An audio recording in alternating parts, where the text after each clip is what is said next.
Illum se nitkellem dwar dak l-avveniment fejn Mosè qasam il-Baħar l-Aħmar, avveniment esaġerat u ħafna nies illi ma qrawx dan il-ktieb l-Esodu fil-Bibja jgħidulek illi dan huwa ktieb estremament esaġerat.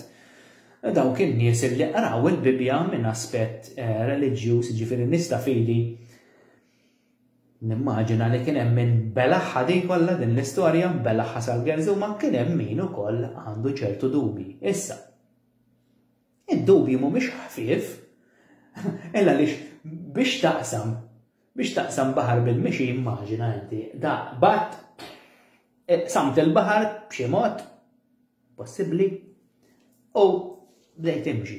Sewwa bħajt ta' baħar naħa u bħajt ta' baħar in-naħa l-oħra. Dawn in-nies ta' fidi li kellhom dubju jekk dan ġarax veru għandhom raġun. Sewwa. Imma non se nippruvaw nkissru dan id-dubju.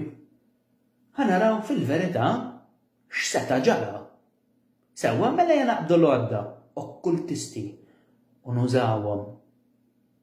Illa għaliex min jiġbed l-ispak tas-sistema dawn ibeżżak bihom jgħidlek okkult ta' xjaten, ta' satanisti. Jekk titemmina ta' di, jekk trid, imma jiena xbajt nużhom daw l-għodda. Qatt ma kellix naqsam ma' xjaten. Aħseb wara kemm jien satanist, imma insomma. Jekk jiena rridek ikraħ minni, mhux se ngħidlek irranġa ġarek. Sewwa, allura dak l-iskop illi jkerħulek dak li juża bih biex inti tibża minnu. Mela jien użaw daqsxejn għodda partikolari biex nindunaw jew biex inkella naslu nifhmu x'seta' ġara. Kif seta' kien possibbli għal Mosè illi jaqsam il-Baħar l-Aħmar. Sewwa, irrelevanti mill-liema punt qasmu, sewwa għax jekk inti dan qasmu minn nofs. Fis-sens qasam mela biex niftehmu. Dina hija l-peninsula ta' Sinaj, sewwa ta' Sinaj. Issa, din in-naħa għandek il-Baħar l-Aħmar illi jekk tibqa' niżel l-isfel jitwessa iżjed jiena qed ngħid il-fuq. Sewwa ġifieri jekk hu qasmu minn nofs, mhux ġifieri il-wisa, jekk qasmu minn nofs, sewwa, hemm minn kosta għal kosta 16-17 mil mixja mhix ċajta. Sewwa. Kważi t-tul ta' Malta.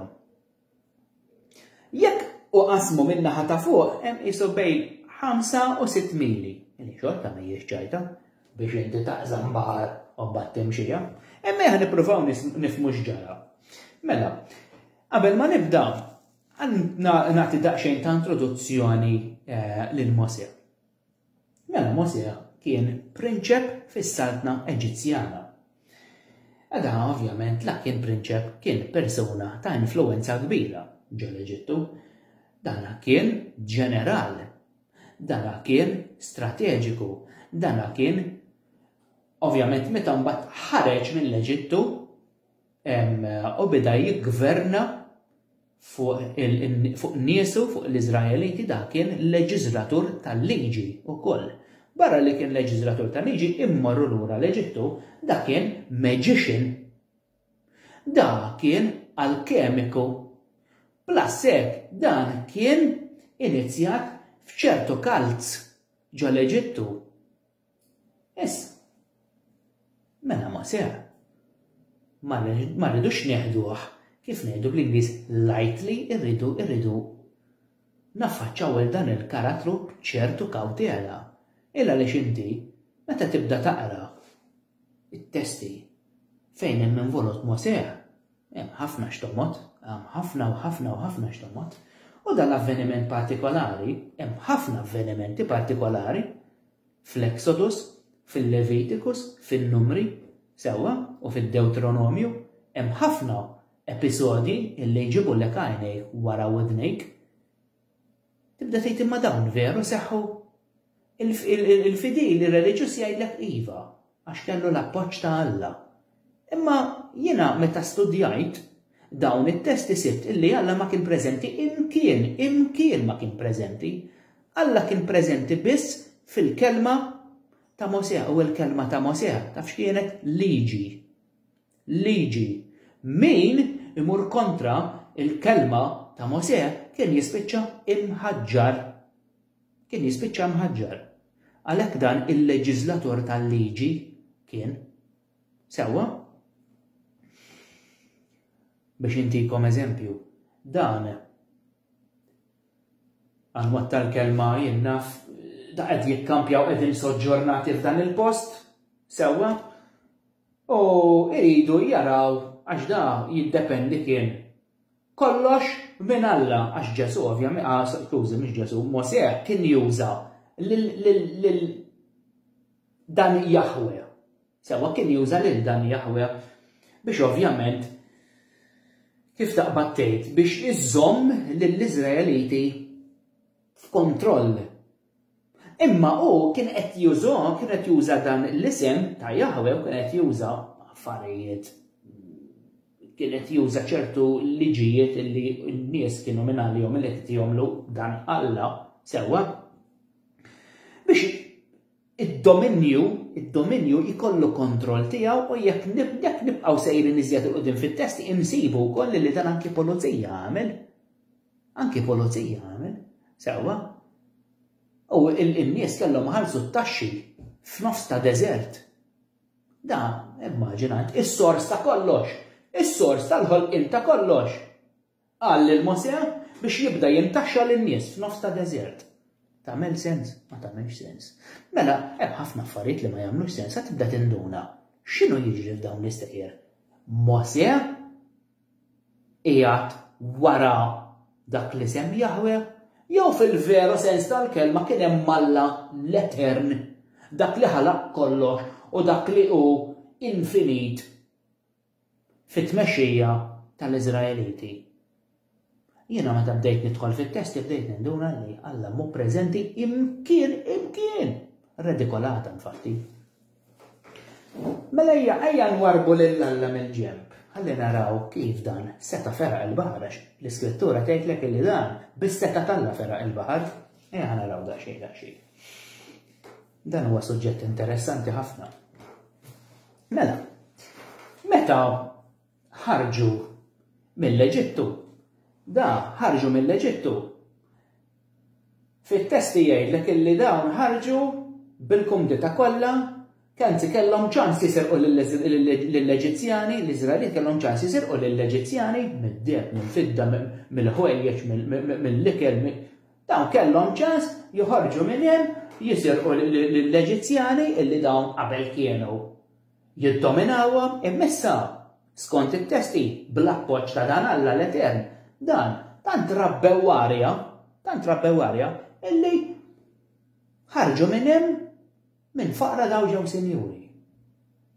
Illa li xirnexxilhom jisirqu serqa tajba lill-Eġizzjani qatt ma kellimhom daw ġifieri, qas il-Farawni ġej.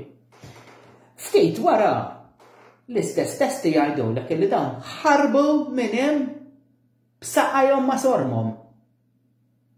Kif 4 versi qabel qed jgħidlek li daw ħarġu bil-kumdita kollha mbagħad 4 versi wara jgħidlek illi dawn l-awtur sakru ħarbu minn hemm. Għal xiex ħarbu minn hemm. Ħaqqas kellhom ċans jimlew barzakka bil-ħobs. U fl-istess versi jgħidlek illi they kept a vigil and they went out from Egypt in battle array. Ġifieri, lesti formazzjoni militari lesti għal-ġlied daw ħarġu minn hemm. Mela għamlu xi ħaġa bil-fors qed jaħarbu. Issa, dawn ħarbu minn Memphis.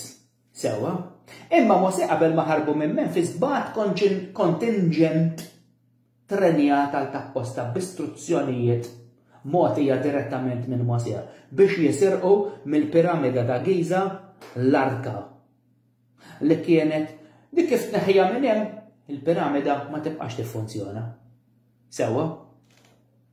Issa qabel ma bagħathom jisirqu il-piramida da f'The Bible Paradox kollox ktibt. Hemm id-dettalji profondi dħalt ġifieri meta tibda tara dawn id-dettalji tibda tgħid qed jagħmlu ħafna sens għaliex il għaliex jiena mhux qbatt fuq avveniment wieħed u speċċajtu li jew inkella staqsejt mistoqsija fil-ktieb u ħallejtek bid-dubju li ma ħallejt l-ebda dubju idħol aqra dan il-ktieb u tara din l-avventura kemm hi interessanti mill-bidu sal-aħħar fejn jidħol Mosè tal-blieħ. Ġenju da, ġenju kien, ġenju. Literalment. Da kellu f'idejh. Sewwa qabel ma bagħthom jisirqu il-piramida, ovvjament għandhom istruzzjonijiet kif jħendiljaw il-din mhux inxed jisirqu l-piramida, jisirqu l-arka minn ġol piramida. Tom istruzzjoni kif jħendiljaw din l-arka għaliex din jekk inti ma tkunx ir-reżonanza magħha din iġibek barbecue din il-ġejdu għad tittiekol ċertu ikel li jissejjaħ ormus magħmul minn monatomic gold. Sewwa, mhux se nidħol f'dan. Dan kellu fil-possess tiegħu Mosè kellu ċertu bastun illi fit-testi jissejjaħ shepherd staff. Ġifieri dak kien biċċa njama bastun tar-raj, tal-biċċa njama da. Imma din il-biċċa njama skont l-awtor sakru kellha potenza immensa. Immensa da. Imma wara ftit tħarriġ jiena rrealizzajt illi dan mhux bastun ta' raj kien. Mosè kien prinċep. Mosè kien bniedem ta' influenza kbira ġol Eġittu. Mosè kien magician. Mosè kien saħar u kien alkemiku. Mela dak il-bastun għax inti ma tiġ toqgħod le dawn esaġerazzjoni. Naħseb wara taqra t-testi kemm hemm esaġerazzjoni dawn esaġerazzjoni tittiflihom biex tkun taf fil-vera ta' xemm miktub, mhux qed ngħidlek li dawn ġraw veru ta'. Imma jekk inti taqra testi oħra pagani ser isib illi assisin inizjati f'ċertu kalz kienu jużaw il-bsaten l-anks. Ank. L-ank il-bastun sewwa tad-depp illi kellu dak is-salib tal-ħajja. Is-salib tal-ħajja. Kollha kellhom il-qassisin Eġizzjani. Sewwa. Mosè kellu wieħed minn dawn il-bsaten illi fil-Bibja jissejjaħ shepherd staff. Ovvjament li shepherd staff illa li inti naġa in-naġ isegwu lil-raj. Sewwa u r-raj min kien mhux il-qassis li ġor il-shepherd staff. Sewwa. Imma ejja ma nħarsux lejn dan il-bastun bħala shepherd staff, imma nħarsu lejn dan il-bastun bħala għodda ta' poter kbir. Sewwa. Dan irnexxielu jeleb lill-faraoni, lill-magicians tal-faraoni. Irnexxielu jeleb lill-faraoni iwaqqgħu kompletament għannejk. U ħareġ in-nies mill-Eġittu da. Imma il-faraoni induna għaliex ma ninsewx. Hemm miktub ukoll fil-kummentarju Bibliku. Sewwa, dan il-kummentarju mhux se ssibu fil-Bibja tiegħek li għandek idar fil-kummentarju Bibliku. Sewwa. Illi l-faraoni kien tagħhom permess, sewwa, kien tom permess biex joħorġu jagħmlu ritwal lil dan Jahwe. Joħorġu fid-deżert, illa dawn kienu joffru annimali illi ma kienux illi għall-Eġizzjani kienu sakri sewwa, u dan kontra l-volontà tiegħu tom permess illi jistgħu joħorġu fid-deżert. Dawn ma żammewx il-bargain illi ftehim mal-faraoni u ma ħarbu. Sewwa ħarbu. Fl-istess ħin dak il-kontingent li bagħat Mosè irnexxilhom jinfiltraw il-piramida mill-Isfinġa, irnexxielhom jieħdu l-arka, sewwa flowtjawha min-naħa tan-Nile għan-naħa l-oħra, illa għaliex ovvjament il-piramidi qegħdin din in-naħa mela. Inti għandek in-Nil, sewwa xmara Nil. Issa, skont kif qed taraw il-mobile, fuq in-naħa tax-xelluk hemm il-piramidi fuq in-naħa tax-xelluk ta' xmara Nil, sewwa. Issa 14 mil l-isfel minn Giza hemm Memphis. Sewa, ġifieri daw bagħthom 14 mil Giza. Sewa, meta serqgħu il-piramida qasmu n-Nil bil-arka, issa kif qasmu ma nafx. Jew ttefgħuha fuq xi ħaġa u flowtjawha imma din kellha l-poter li taqsam il-baħar. Infatti, fil-ktieb ta' Joshua nsibu wkoll illi daw qasmu il-Ġordan meta kienu qed iġorru l-arka. Dawn qasmu in-Nil b'xi mod, irnexxilhom jaqsmu għax din kienet ilha xomp din l-arka sewwa. Biex ma nibqax intawwal diġà għaddew kwarta dawn. Insomma, b'xi mod intaqgħu mal-oħrajn u waslu ma rridx noqgħod intawwal sewwa dawn id-dettalji kif ġie qegħdin kollha f'The Gospel of Forbidden Truth. Ġifieri hawnhekk qed nagħti daqsxejn ta' dettalji fil-qosor biex nipprova nikkonkludi dan l-avveniment fl-inqas ħin possibbli. Dawn waslu fejn il-Baħar l-Aħmar u ovvjament sabu l-ostaklu hemmhekk ma setawx jipproċedu. Ftit tal-mili warajhom kien hemm il-Farawni ġej Gazdan għax dan irrealizza l-assisin tal-piramida tat-tempju rrapportaw illi isma' serqu l-arka. Issa aħna mhux qed nitkellmu dwar l-arka tal-Covenant, dik arka oħra, dik arka li jagħmlu l-Iżraeliti sewwa, ġiet magħmula minn żewġ artiġani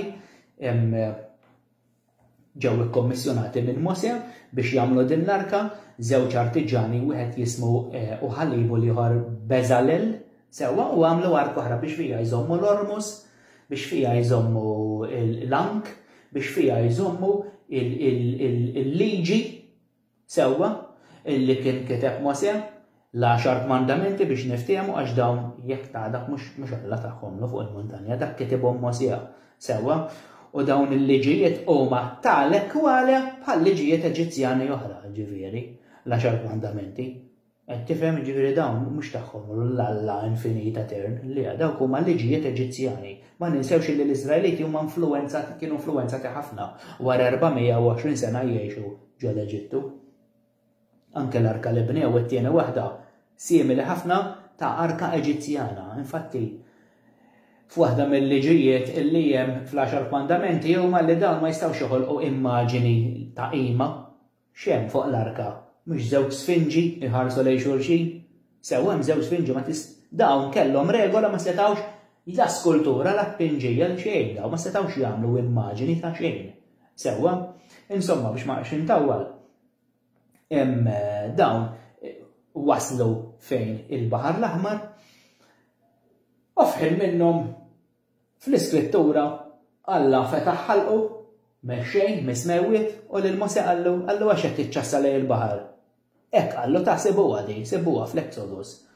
Qallu għax fejn Pi Haħirot kienu qegħdin minn għalija kienu qegħdin ikkampjati fejn Pi Haħirot. Pi Haħirot huwa post fejn il-Baħar l-Aħmar, fejn il-ponta ta' fuq tal-Baħar l-Aħmar, sewwa, għallu għax qed tiċċassa lejn il-baħar, għallu qbad dak il-baston, għallu ittfgħu mhux ifirxu hekk fuq l-ilma, għallu ifret il-baħar, għallu bda mexxi n-nies daw. Hekk hemm miktub. Dan qabad il-baston, għamlu hekk lank sewwa, għamlu hekk u l-baħar beda jinfetaħ. Issa tgħidliti kif infetaħ il-baħar? Għamel xi magic?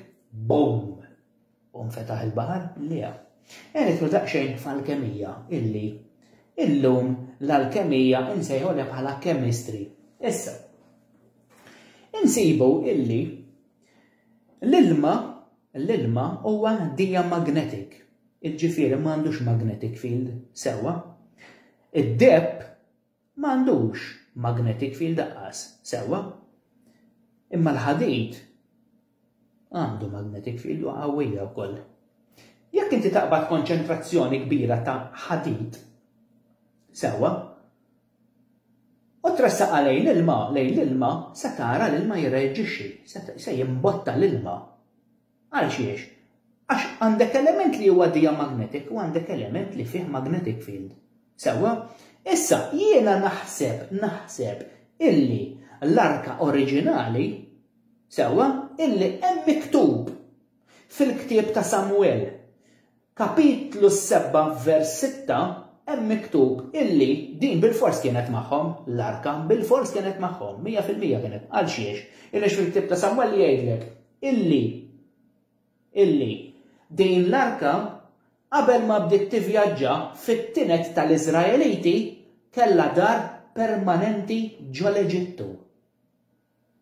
U din id-dar permanenti evidentament kienet il-piramida.